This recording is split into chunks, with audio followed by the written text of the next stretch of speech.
Cinco de Mayo. I was going to say thank you. So most of us, Steve came in yesterday, he folded, I want to give him a little props, he actually folded like 475 conference programs for us.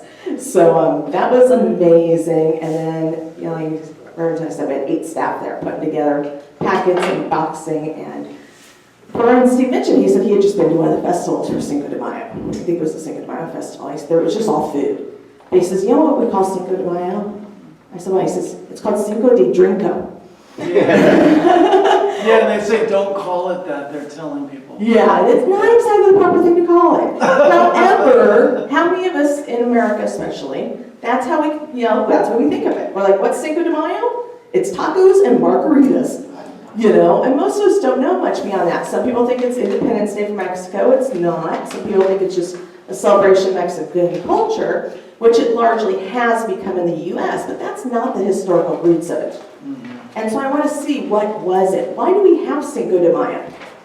And by the way, the other one I've heard that's really bad, but it's a funny joke, the girl walks up and she says, what day is Cinco de Mayo on? And the girl says, what's on Wednesday? She goes, no, like, what date is it? Yeah, the Cinco part should be kind of a twist. So I always love those. I'm like, ooh, fun jokes. But Cinco de Mayo was actually in 1861. Mexico was going through a very difficult time.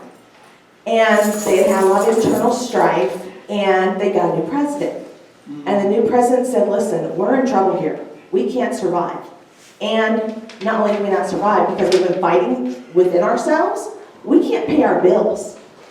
You ever have that problem? You're like, oh crap, I spent money here and now it's gone, right?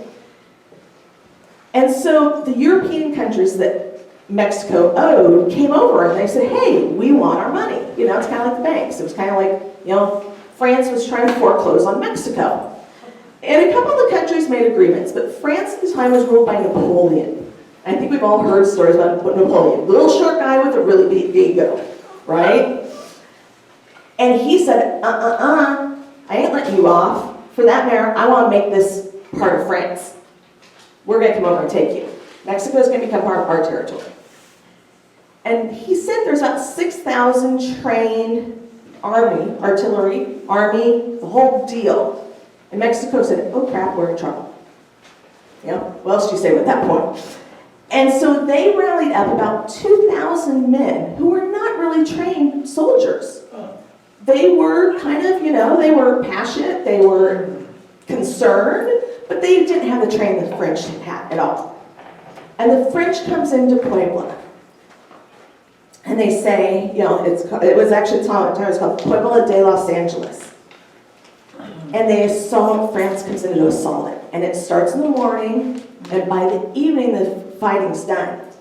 France that had 6,000 troops had lost over 500. And these were trained, military guys. The Mexican group that had 2,000 men who weren't nearly as trained, kind of a ragtag bunch, but only lost 100. Woohoo! Woohoo! Big difference. It's a big difference. Like this whole army that should have been so successful didn't make it. They went in with this arrogance. And so that ended up becoming kind of the moment of Mexico going, we can survive this, and being able to move forward. And Napoleon tried to install a leader, and he just got killed. They got rid of him real fast. And Mexico was able to maintain their freedom. But that was kind of the turning point, because it bolstered the troops. They were like, hey, we may not be the most trained group, but we can do this. And I looked at that and I said, because I've been kind of looking at history a little bit different. I think a lot of times we hear, what can I learn from history? What do we learn from this experience? But I've been looking at more, and it's just a slight change in my thinking. If everything is a projection of from us, it's not just what can I learn, but it's what is it saying about me?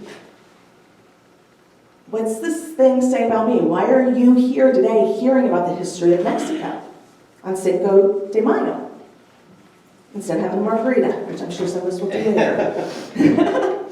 And what stood out to me is Napoleon expected success. And the soldiers were out doing their job, right? It was their job, basically. We go out, we conquer. That's our job. The Mexican group had a whole different mentality. This was, I need to fight because this is my independence. This is, I'm rallying to keep who I am. I don't want to be a Frenchman.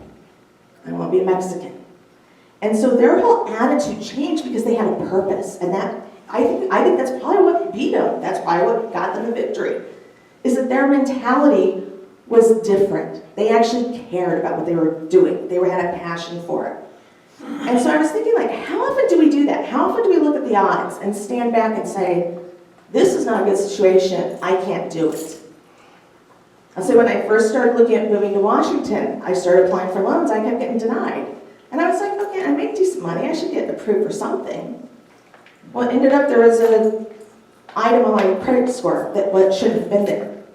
And I tried to get it removed, and it was one of those, everybody crosses the fingers. So I called the lender and I said, this happened like 6 years ago, it's supposed to be off my credit report by now.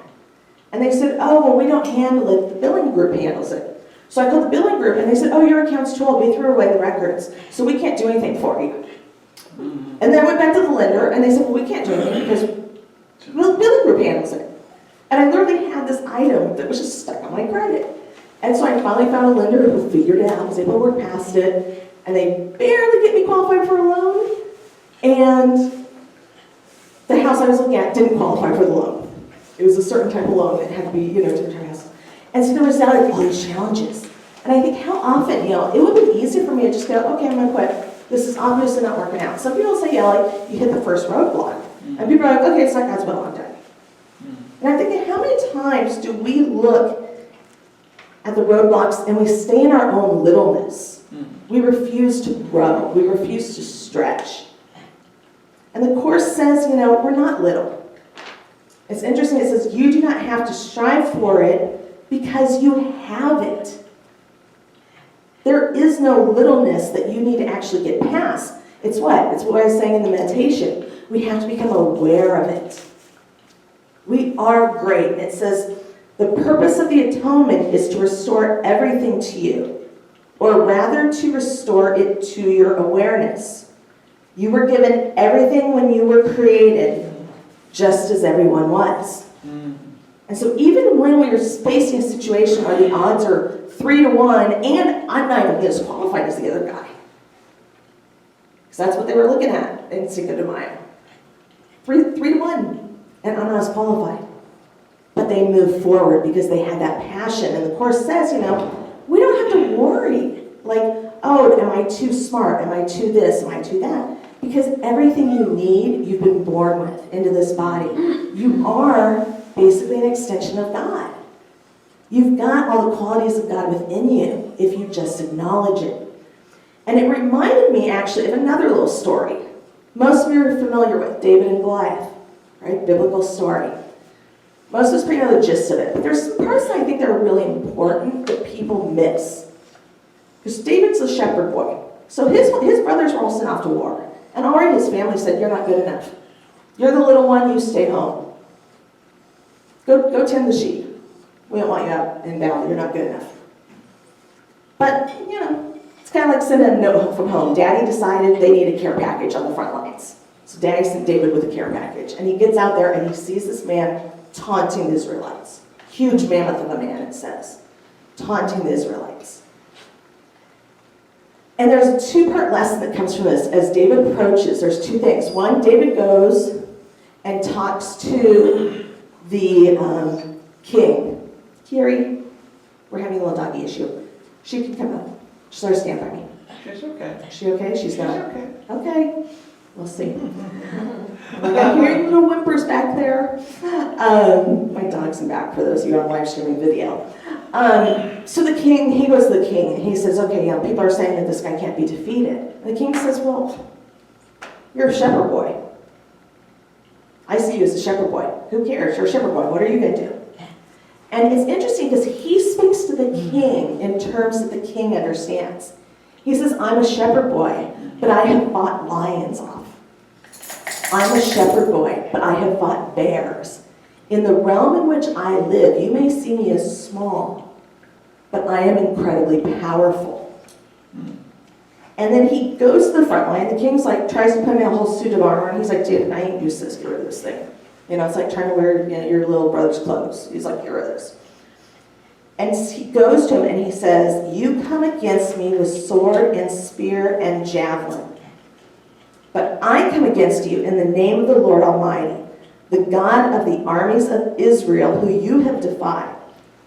This day the Lord will deliver you into my hands, and the whole world will know that there is a God in Israel." And at that point, after he says that, David runs forward and throws his little stone and hits the guy in the forehead, and he plunks over dead. And this was the guy all these warriors were afraid of. And so I think there's two things that are really important here. Is one, he knew his own intrinsic value within his body. He said, "My body experience is such that I am able to, fight a bear. I'm able to fight a lion. I'm not going to listen to you tell me I'm little. But on the flip side, I'm also going to tell you, it's not just because I have experience and I'm so hot. It's because God is with me." Amen. And we forget that. We forget, like, when we doubt ourselves, we're not just doubting us. We're saying, "Hey, God, you can't handle this either. You can't work through me." And so David goes forward and he fights this, and he ends up, it ends up a whole big story. He ends up king and all this other cool stuff. Most Davids. Yeah. But the thing is when we start doubting, we have to step back to that part I said earlier, which is what? We've already got everything. There's nothing for us to doubt. There's nothing for us to worry about. When we are called to do something, God doesn't say, "Go do this," and give you guidance and give you leadership. And then says, "Oh, by the way, but you don't have any of the tools to do it." It'd be like me saying, "Go build a house. Oh, by the way, you can't have any lumber." Crazy, right? God doesn't do that. God has already given us what we need. And it says, "Nor is it asked of you alone." This is from the chorus. "The power of God will support every effort you make on behalf of his dear son." And this is why I tied this into this. The two parts, if you look at the reading, was actually from two separate chapters. I said, well, okay, if we know God's with us and God's empowering us, is there something specifically that we are called to do? And I know this is one of Reverend Tony's favorite quotes, but I'm actually going to focus more on the front end of it. It says, "When you have been restored to the recognition of your original state, you will share my inability to tolerate lack of love in yourself and others. You must join the Great Crusade to correct it." And it's interesting because I've heard, we talk a lot about the Great Crusade. I said Reverend Tony loves this part. I think it's one of his favorites. What's it say? Listen, learn, and do. The question is, why are we doing the do? And it actually inserts it right in that front part. Why is it that we're joining the Great Crusade? What are we correcting? Our inability to tolerate lack of love in yourself and in others. And I'll say one of the biggest times that we fail to love ourselves is when we look small, when we start comparing, when I start saying, "Oh, Reverend Lucas is better on the computer than I am. Reverend Steve has a better sense of humor than I do." Things like that. Nina does. I don't know you well enough. Maybe Nina's she's probably a better cook than I am on some items. So she's giggling. I don't know, maybe not. So when we start doing that, how unloving is that? Because what? I'm now saying I'm not good enough. And so the Great Crusade is saying, hey, first of all, one of the things you got to worry about is, are you demonstrating a lack of love to yourself? And why do you deserve the love? Because of what we've been talking about this whole first half. You are a manifestation of God. You have everything you need. There's no reason for you to be playing little. There's no reason for you to, back off when you've been called to go forward. It says, "The power to work miracles belongs to you. I will provide the opportunities to do them, but you must be ready and willing, since you are already able." I love this part. You must be ready and willing. So we're going to kind of take it backwards from where we started here. God calls us to do something. Are we willing to do it? And then you say, okay, I'm cool. I can go build that house. That's step one. Then you start saying, well, am I ready to do it? Well, yeah, because what? God gave you everything you needed.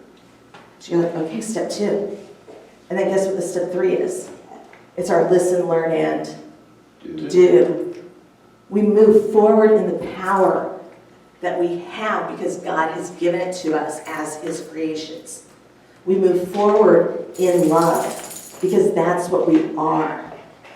We don't have to be afraid of these things. And I think back, Cinco de Mayo, I was looking to see, was there any religious, they didn't talk about religion. But I suspect a lot of those guys, these 2,000 ragtag guys, probably did a lot of praying going up there. I bet there was a lot of prayers going up. But despite, probably I would be scared, I'm sure they were. They still moved forward because they said, this is what we need to do. This is what we're called to do. And so I just want to encourage you to look at your life. And when you start getting guidance, like I should do this, I should do that, step forward. I had a job, a lot of you here know, I was a federal agent at one point. That was about 12, 14 years ago. It's been a long time. I was a federal agent at one point. I didn't know how hard it was to become a federal agent. I was looking for a new job, found this job description, thought it was a cool job description. And it said, you need a master's degree. So I said, okay, I'll get my master's degree. I got my master's degree. They said, okay, you're eligible to apply. I applied. They said, okay, you've applied, you need to do these background check. Do the background check. It's about a 12-step process. I got hired on the first run through. On my first application, it went in. Every time they opened it up, I got a step further forward. I found out at graduation, they said each step eliminated about 9 out of every 10 applicants. So their first paper review, 90% were gone. When they did background check, 90% of the leftovers were gone. They said it was a job about 1 out of every 5,000 actually made it who originally applied. It was that hard to get in. I had no clue. I didn't know until graduation when we graduated from training that it was that hard. But I just took the steps forward and I trusted. I said, God, you're going to do this. And so I call us to all be, federal agents of our own lives. Maybe we're the only one of 5,000 that is going to do what God has called you to do. But trust and step forward and you'll make it. Cool. So that's my talk for today. Thank you very much. Woo!